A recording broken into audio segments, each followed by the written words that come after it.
Ito ang mga sinasabi ko sa mga taong dilawan, mga pinklawan, mga buhaya sa gobyerno na mula umupo si Bongbong Marcos Bangag ay ginawa niya ngayon, pati ang mga allowance ng military ay pinuputol nila, dinidili.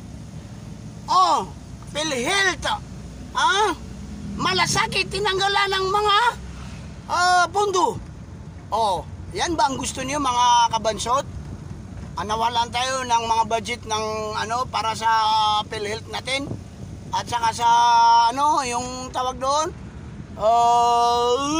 malasakit, imbis na malibre tayo lahat, nawala. Di ba mga kabansot, dati pumunta ka ng ospital, libre lahat basta may PhilHealth or may malasakit. Ngayon wala na, kinuha na ng mga buhaya, yung mga taga-kongreso.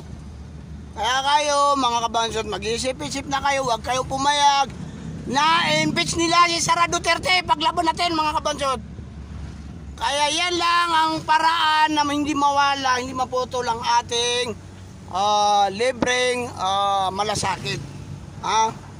So yun lang po, maraming salamat po sa inyo lahat ng mga followers ko, like it, basta anong masasabi nyo dyan sa sinabi ko? Pasensya na kayo kung medyo nagalit ang kabansot ng konti. Hindi lang nagalit, nagpapaliwanag lang. Ganyan lang magsalita si kabansot. Huwag lang kayong magtataka kung ganyan ang mga tono ng salita ng Maranao. Oh, nagyuto. So mga pagariagan, mga babayakan sa giyang kuliling Lanao del Sur, pamimikiran niyo, antay mapi ang butuan niyo So tigilan sa English, vote wisely. Think about that. Okay mga kabansot. Oh, nagyuto. Assalamualaikum warahmatullahi wabarakatuh.